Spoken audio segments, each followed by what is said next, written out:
Vamos começar? Pouca gente fala disso, pouca gente sabe disso, mas você pode fazer uma prova juridicamente perfeita. E lá na sua segunda fase, escrever os melhores textos, bater espelho e ainda assim perder boa parte da sua nota. Porque se você cometer muitos erros de português, você vai perder pontos invariavelmente. E é nesse vídeo aqui a gente vai destrinchar para você, nós vamos encarar como funciona essa correção gramatical, essa correção do português dentro de uma prova discursiva, porque eu não quero ver ninguém perdendo ponto com isso, que pode muito bem custar a sua vaga ou custar a sua aprovação. Segura sua mão, fiz promessas muito grandes, vê o vídeo até o final. Se eu cumprir o que eu estou prometendo para vocês, se você entender como é que funciona a correção de uma prova discursiva, aí sim, você deixa seu like, se inscreve e até compartilha com alguém que está de olho em alguma prova aí, sendo que a gente está com o edital aberto, Tocantins, Mato Grosso e Espírito Santo. Bom, primeira coisa, a gente tem que fazer uma separação. Em qualquer prova, se você cometer um erro de português, um erro gramatical, um erro ortográfico, pode chamar do que você quiser, vou chamar aqui de uma maneira geral de um erro de português, uma vírgula errada, uma acentuação errada, escrever uma palavra de maneira errada, você pode e muito provavelmente você vai ser penalizado por isso. Você vai perder pontos, que é um erro, é uma prova discursiva, você está sendo avaliado no seu conhecimento jurídico, mas também na sua capacidade de estruturar respostas. Só que quando a gente pensa em prova CESP, eu gosto de falar CESP, mas é atual Sebrasp,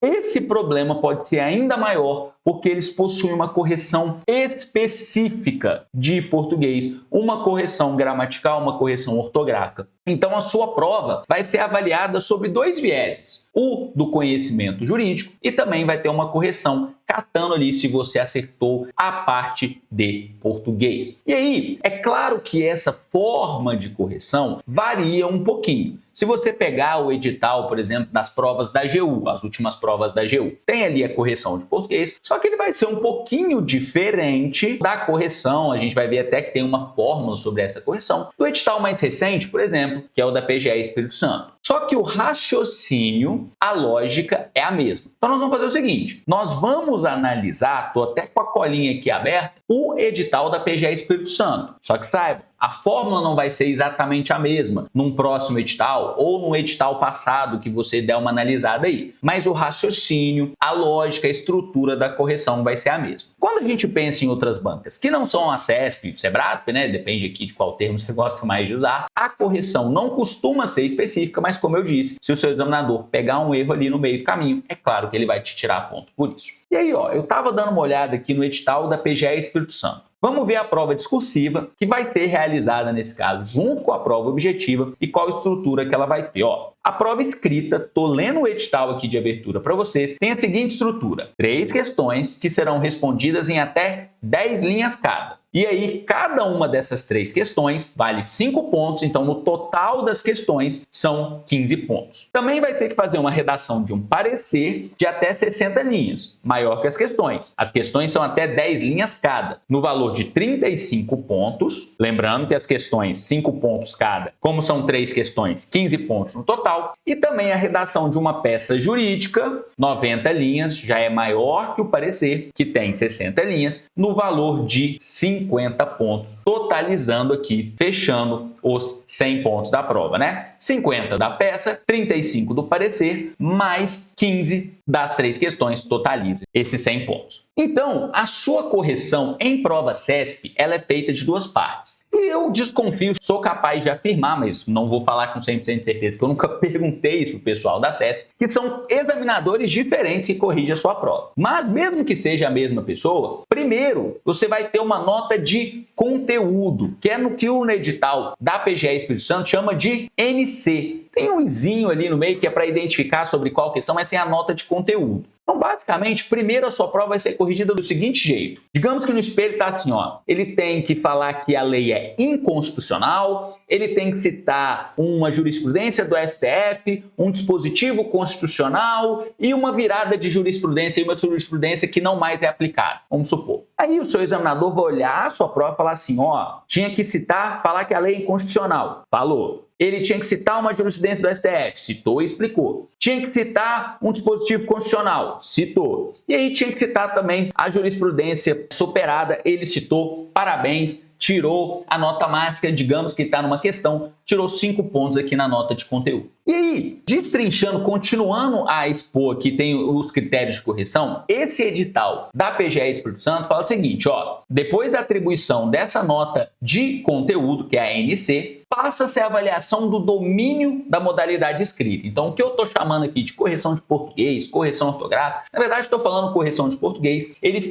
o edital fala que é a avaliação do domínio da modalidade escrita. E aí, primeiro, o seu examinador vai identificar o número de erros que o candidato cometeu, que é o que ele chama de NE, número de erros. E aí são considerados aspectos de natureza gramatical, tais como grafia, escrevi algo errado ali, morfossintaxe e propriedade vocabular. Basicamente, vamos corrigir a sua habilidade ali de estruturar um texto, a sua habilidade com a língua portuguesa. E por fim, então ele definiu a sua nota de conteúdo jurídico, definiu o número de erros gramaticais que você cometeu. E aí, ele joga numa fórmula, vou até pedir aqui para o editor colocar na tela essa nota, porque a nota da questão NQ, esse izinho aí é para identificar qual questão a gente está falando, é a nota de conteúdo menos 1 vezes o número de erro dividido pela totalidade de linhas escritas pelo candidato. A fórmula ainda está aqui, não tira ainda não, editor. Então, a nota da questão, ela é definida pela nota de conteúdo. Lembra que no primeiro momento o seu examinador comparou a sua resposta com o seu espelho, né? Você pode ter tirado 5 aqui. Aí ele vai fazer uma subtração, menos 1. Esse número 1 é multiplicado pelo número de erros. Então, quanto mais erros gramaticais, mais erros de português, maior vai ser esse número multiplicado por 1. Logo, ele vai acarretar uma penalização maior, só que esse número de erros ele é dividido pela totalidade de linhas. Então, como a gente viu aqui, as questões a serem respondidas em até 10 linhas cada, vamos supor que um candidato cometeu 2 erros, mas ele escreveu 10 linhas. Então, vai ser dividido 2 por 10, né? Beleza. Só que se ele tiver um outro candidato cometer 2 erros e ele tiver escrito apenas 8 linhas, você entende que o número final dessa divisão, quando você divide o mesmo número por 10, no nosso caso o número que a gente está dividindo é 2. 2 dividido por 10 dá um número menor que 2 dividido por 8. Por quê? Porque 10, que está aqui no divisor, né, da nossa fração, que é o número pelo qual ele vai ser dividido, quanto maior ele for, menor é o produto final. Pensa bem, vamos pensar na lógica. Você tem 2 maçãs para distribuir entre 10 amigos. Eles vão receber mais ou menos se você tivesse que dividir essas mesmas 2 maçãs entre 8 amigos. Ora, se você tem que dividir em 10 partes iguais, o final vai ser menor do que se você tem que dividir em 8 partes iguais. Matemática não costuma ser o forte aqui da galera de humanas, eu também sou de humanas, mas acredito que esse raciocínio tenha ficado claro. Então, nota de conteúdo menos 1 vezes o número de erros dividido pelo total de linhas. Então, quer dizer que se você escrever mais, você dilui a totalidade de erros e acaba tendo uma penalização um pouco menor. E aí, essa lógica se repete tanto para o parecer quanto para a peça. Que a fórmula, coloca aqui também a edição da nota do parecer, é nota de conteúdo, que vai ser calculada do jeito que a gente já viu, menos 7, não vai ser mais menos 1. Por quê? Porque o parecer ele tem mais linhas. As questões são 10 linhas cada e o parecer são 60 linhas. Aí ele subtrai por 7,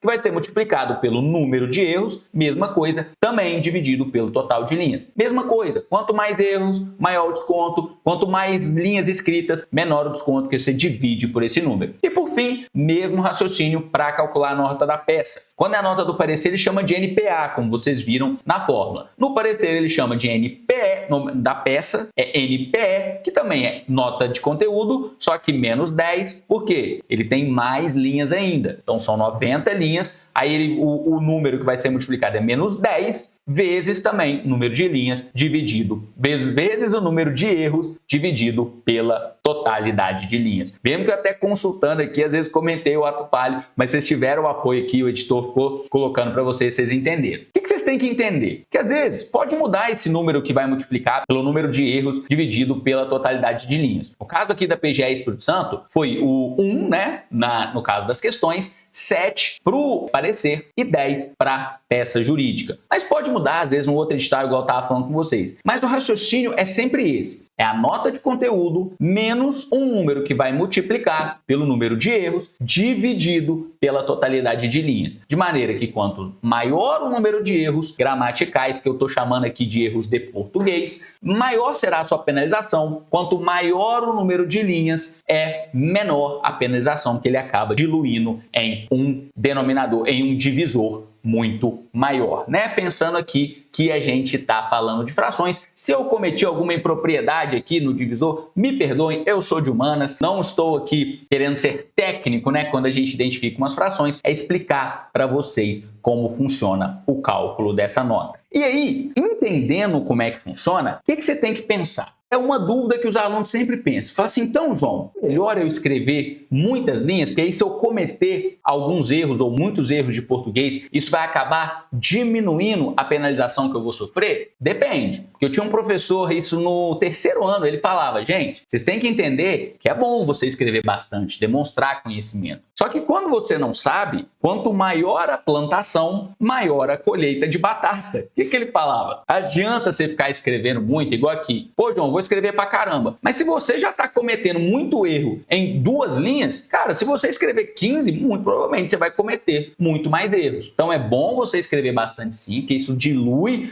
os erros que você pode cometer, mas tome cuidado. Se você escrever mais e continuar cometendo muitos erros, não vai adiantar muito. Você está aumentando o número de linhas, mas você está aumentando também o número de erros. Então o que eu costumo indicar para os meus alunos? E também já fiz aulas completas sobre isso. Gente, a hora da prova discursiva, você já vai ter a dificuldade das questões, são provas difíceis, tem que lembrar dos entendimentos, lembrar do que você estudou. Essa hora é hora de pregar pelo simples. Tem vídeo aqui que saiu essa semana sobre uma estrutura de apresentação de resposta, que eu expus para vocês como eu gosto de colocar premissa maior, premissa menor, como isso acaba tirando a minha cabeça para eu não me preocupar com essa estruturação. E essa ideia desse vídeo complementa aquele. Porque, olha, se a gente está falando em cometer menos erros de português, menos erros ortográficos, jogar pelo simples, para que eu vou criar respostas mirabolantes, construções com inversão de ordem direta das frases, usar um monte de vírgula, termos que às vezes eu nem tenho certeza sobre como escrever? Cara, quando a gente pensa, é coisa simples, por exemplo. Qual que é a ordem direta das frases? Sujeito, verbo, predicado. Por exemplo, João Marcelo deu aulas ontem. Sujeito, João Marcelo, verbo, deu, lá ele, quinta série nunca sai da cabeça do homem. E o predicado, aulas ontem. Por que você vai escrever, por exemplo, aulas ontem foram dadas pelo professor João Marcelo? Você já fica na dúvida se tem uma vírgula aí no início, você inverteu a ordem, aí começa a jogar mais um monte de outros elementos, advérbios e tudo mais, joga pelo simples. Então vira e fala, cara, direto, a Constituição Federal prevê a divisão das competências em matéria ambiental. Bem,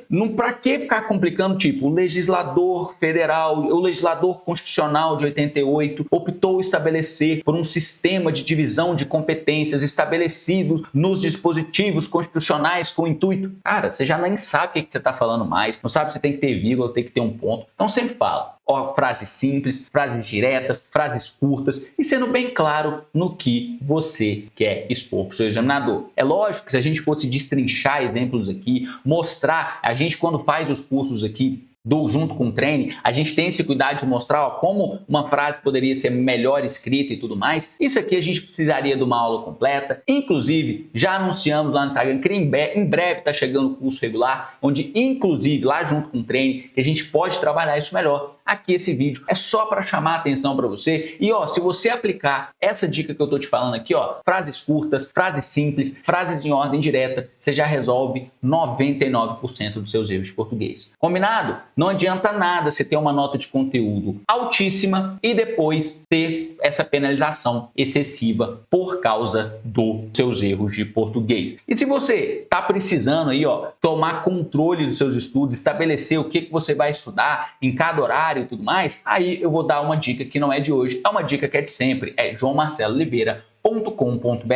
Partindo aqui da nossa tela inicial, ó, tem as ferramentas, vou mostrar, já mostrei pra caramba o calendário, como é que você pode aqui, ó, tô simulando para mostrar para os meus alunos, o tempo aqui já sendo contabilizado, um dia, como é que você planeja um dia de estudos, ó, digamos, você vai estudar direito administrativo, vai estudar a manhã inteira. Tome cuidado, não se esqueça de fazer os seus intervalos aqui entre os períodos de estudo. Você pode botar as suas tarefas micro aqui, ó. Você precisa terminar o PDF 2 de Constitucional. Tá aqui criado. E você vai terminar isso onde? Vai terminar isso até amanhã. Pode salvar aqui. Tudo isso, inclusive na mentoria da AGU, eu mostro como criar isso aqui pensando nos concursos da AGU. Isso vira o seu painel de desempenho aqui. Na verdade, que isso compara tudo que você tem feito semana a semana. E eu quero mostrar também o painel de simulados hoje, olha aqui, ó. Que você pode lançar os simulados que você está fazendo. Mostrei para meus alunos, que o pessoal que está de olho na AGU, ó, como é que você foi nos últimos 3 simulados, que isso aqui vai te orientar a ver as matérias que você está bem, as matérias que você precisa um pouco mais de atenção. E aí, com esses dados em mão, vocês vão lá para o calendário,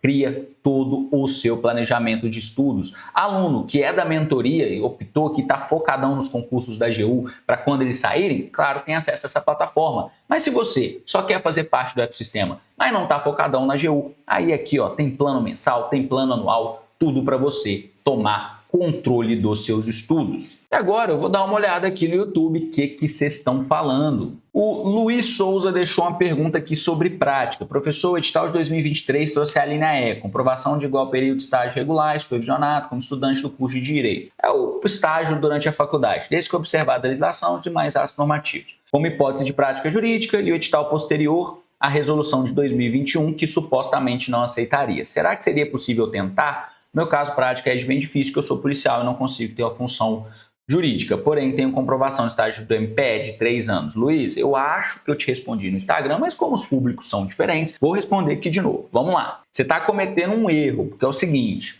e olha, eu tenho quase certeza que nesse vídeo mesmo eu falo sobre isso, que eu tenho certeza que tem vídeo meu explicando sobre isso. O que é que aconteceu? A AGU, historicamente, aceitava a comprovação de prática com estágio na graduação, certo?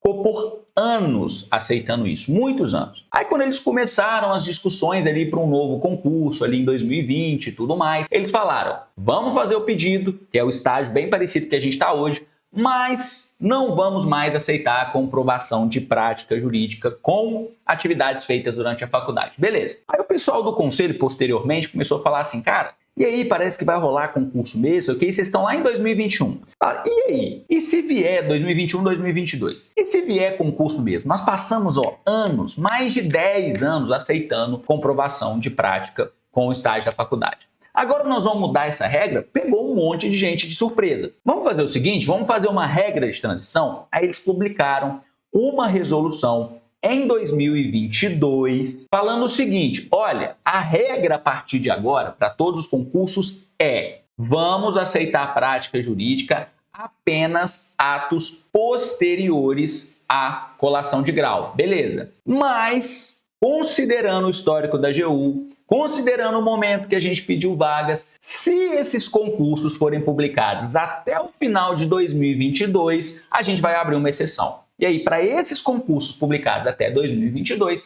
a gente vai aceitar, não estamos mudando a resolução, continua não aceitando mais daqui para frente estágio da graduação, mas nesses específicos que forem publicados até o final de 2022, nós vamos aplicar a regra antiga para também não ficar muito injusto. E acabou que os editais passados, os 3 editais passados, foram publicados em 26 de dezembro de 2022, aplicando essa exceção. É por isso que tem essa previsão dessa lei da linha E do edital que você trouxe. E o edital não é de 2023. O edital foi publicado em 26 de dezembro de 2022. E se você quiser consultar, né, essa resolução que fez tudo isso que eu te falei, não precisa acreditar na minha palavra, eu estou falando do artigo 3º da resolução do Conselho Superior da AGU, número 7, que é de 5 de setembro de 2022. Acredito que se você jogar no Google ou consultar o Diário Oficial da União nessa data aí, você vai conseguir achar sem problema nenhum. Então, ele teve essa previsão que eu estou falando, toda essa história que eu falei aqui, resultou na resolução número 7 de 5 de setembro de 2022. Então, nos próximos concursos, não tem como tentar mais, porque,